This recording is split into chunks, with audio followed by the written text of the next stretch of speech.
తెలంగాణలో ఉప ముఖ్యమంత్రి పవన్ కళ్యాణ్ కార్యక్రమాన్ని అడ్డుకోవడం సరికాదని ముఖ్యమంత్రి చంద్రబాబు ఆక్షేపించారు. ప్రజలకు మంచి చేయడంలో పోరాడాలి తప్ప ప్రజల మధ్య విభేదాలు తేవడం సరికాదన్నారు. ప్రజాస్వామ్యంలో ఎవరైనా ఎక్కడైనా కార్యక్రమాలు నిర్వహించుకోవచ్చని తెలిపారు. అనవసరంగా వివాదాలు సృష్టించడం ఎవరికీ మంచిది కాదని హితవు పలికారు. అక్కడ కాంగ్రెస్ పార్టీ ఉంది, బీఆర్ఎస్ పార్టీ ఉంది. బీఆర్ఎస్ మొన్నటి నేషనల్ పార్టీ ఆంధ్రలో కూడా యూనిట్ పెట్టారు. ఎందుకు మాట్లాడతారో నాకైతే అర్థం కావడం లేదు. కరెక్ట్ కాదు.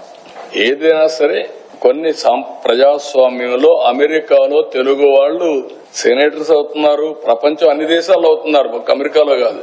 ఎవడైతే బెటర్ సర్వీస్ చేస్తారో వాళ్ళు ఆటోమేటిక్ అవుతున్నారు. ఆస్ట్రేలియాలో అవుతున్నారు, యూరోప్ లో అవుతున్నారు, అక్కడుండే రాజ్యాంగ ప్రకారం లండన్ లో అవుతున్నారు. కాబట్టి ఇలాంటివి చేయడం కరెక్ట్ కాదు. పోటీ పడవలసింది ప్రజా చైతన్యంలో పోటీ పడాలి.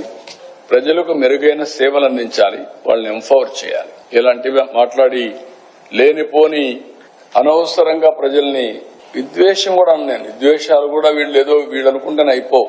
ప్రజలు ఇప్పుడు 12 ఏళ్లు అయిపోయింది విభజన జరిగి, 2 రాష్ట్రాలు విడిపోయినాయి. ఎవరెవరు ఎంత కాంట్రిబ్యూట్ చేశారో అక్కడే ప్రజలకు తెలుసు. ఇప్పుడు మనం చేయాల్సింది దీన్ని లాజికల్ గా తీసుకుపోవడానికి, చెడగొట్టకుండా లాజికల్ గా తీసుకెళ్లాలి. ఎవరున్నా అది వదిలిపెట్టి మాట్లాడడం కరెక్ట్ కాదు.